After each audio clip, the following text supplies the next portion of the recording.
ಇವತ್ತು ಎಲ್ಲರಿಗೂ ಮನುಷ್ಯನಾಗದ ಇದು ಒಂದು ಅಂತಿಮ ಹೋರಾಟ ಅಂತ. ಈ ಹೋರಾಟಕ್ಕೆ ಇವತ್ತು ಎಲ್ಲ ವ್ಯಾಪಾರಸ್ಥರಾಗಲಿ, ವಕೀಲರಾಗಲಿ, ಇಡೀ ಗೋಕಾಕದ ಜನತೆ ಇವತ್ತು ಕೂಡ್ಯದ. ಇದರಿಂದ ತಿಳಿತದ ಅಂದ್ರೆ ಎಲ್ಲರೂ ಒಂದು ಇಚ್ಛಾಶಕ್ತಿ ಈ ಹೋರಾಟದ ಸಕ್ಸಸ್ ಆಗಬೇಕು, ಯಶಸ್ವಿ ಆಗಬೇಕು ಅನ್ನುವಂಥದ್ದೊಂದು ದಿಕ್ಕಿನಲ್ಲಿ ನಾವೆಲ್ಲ ಸಾಕ್ತಾ ಇದ್ದೀವಿ. ಈಗಾಗಲೇ ಎಲ್ಲ ಹಿರಿಯರು ಮಾತಾಡಿದಾರ. ಅವರು ಇದೊಂದು ತಮ್ಮ ಕೊನೆ ಹೋರಾಟ, ಇನ್ನು ನಾವು ಜಿಲ್ಲಾ ಆಗ್ತಿದ್ದಿಲ್ಲ ಅಂತ ನೋಡಕ್ ಆಗ್ತಿದ್ದಿಲ್ಲ ಅನ್ನುವಂತ ಒಂದು ಆಶಯ ವ್ಯಕ್ತಪಡಿಸಿದಾರೆ. ಆಗ ನಾ ಹೇಳ್ತೇನೆ, ಅವ್ರು ದೇವ್ರಿಗೆ ಇನ್ನೂ 100 ವರ್ಷ ಆಯುಷ್ ಕೊಡ್ಲಿ, ಮುಂದೆ ಸಾವಿರ ಬೇಡ ಇರ್ಲಿ ನಮ್ ಜೊತೆ ಬದುಕಲಿ. ಅದಕ್ಕೆ ಆದ್ರೆ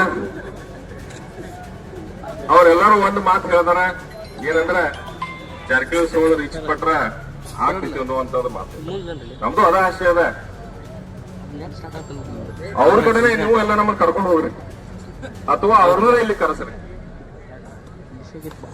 ಕರೆಸಿ ಅವ್ರನ್ನ ಮನಸ್ಸು ಇದು ಮಾಡೋಣ. ಅಲ್ಲ, ಅಧಿಕಾರ ಇದ್ದವ್ರು ಬರಲಿಲ್ಲ, ಅಧಿಕಾರ ಇದ್ದವ್ರು ಬರ್ಲಿ, ಮತ್ತ ಅವ್ರನ್ನ ಬೇಡ್ಕೊಂಡು ಇಲ್ಲಿ ಕುಂಡ್ರೋದ್ರಿಂದ ತಪ್ತದ, ಬಿಸಿಲಾ ಕುಂಡ್ರೋದ್ ತಪ್ತದ.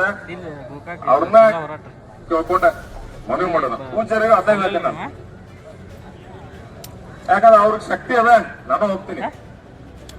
ಆದ್ರ ನಮಗೂ ಇಚ್ಛಾ ಬೇಕು, ನಮಗೂ ಇಚ್ಛಾ ಬೇಕು. ಜನರ ಇಚ್ಛೆನ ಹೂ ಮಾಡ್ತದ. ಏನ ರಾಜ್ಯ ನಡ್ಲಿ, ರಾಜಕೀಯ ನಡ್ಲಿ, ಜನರ ಇಚ್ಛಾ ಬೇಕು.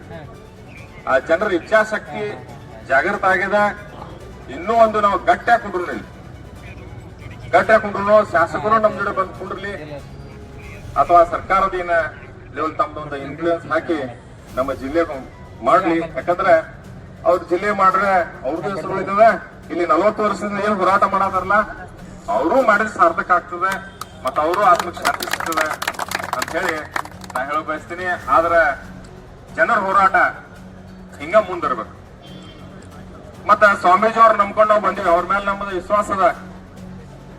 ಇದೇನಾದ್ರು ಹೋರಾಟ ಮಾಡಿದ್ರೆ ಅವ್ರಿಂದ ಸಾಧ್ಯ ಅದ, ಮತ್ತಾರು ಸಾಧ್ಯ ಇಲ್ಲ ಅಂತ ಹೇಳಿ ನಮ್ದೆಲ್ಲ ವಿಶ್ವಾಸ ಅದ.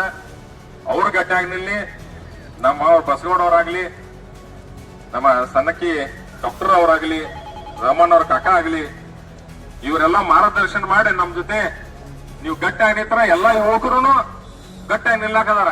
ಎಲ್ಲರೂ ಮನಸ್ಸಿನಾಗ ಅದ ಜಿಲ್ಲಾ ಆಗ್ಬೇಕಂತ ಹೇಳಿ. ಅದಕ್ಕ ನೀವೆಲ್ಲ ಗಟ್ಟಿ ಆಗ್ಬೇಕು, ಮತ್ತೆ ನೀವನ್ನ ನೆನಸ್ತಾನಂದ್ರೆ ಈ ಕಾರ್ಯ ಮಾಡ್ಬೇಕು. ಮತ್ತೆ ಇಷ್ಟೆಲ್ಲ ರಾಜಕೀಯ ಮಾಡ್ರಿ, ಎಲ್ಲಾ ಕಡೆ ಗೋಕಾಕೆಲ್ಲ ರಾಜಕೀಯ ಎಲ್ಲಾ ಅಧಿಕಾರ ಅನುಭವಿಸಿರಿ, ಇದೊಂದು ನಮ್ ಮಾಡಿಕೊಡ್ರಿ ಅಂತ ಹೇಳಿ ಎಲ್ಲರೂ ಹೇಳ್ಕೊಡ್ತೀನಿ. ನಾವು ನಿಮ್ಮ ಹಿಂದೆ ಸದಾ ಇರ್ತೀವಿ, ಮತ್ತೆ ಯಾವಾಗಲೂ ನೀವು ಹೇಳಿಕೆ ಬದ್ಧ ಆಗಿರ್ತೀವಿ ಅಂತ ಹೇಳ್ತಾ ನಾ ಒಂದೆರಡು ಮಾತುಗಳನ್ನು ಮುಗಿಸ್ತೀನಿ. ಜೈ ಹಿಂದ್, ಜೈ ಕರ್ನಾಟಕ.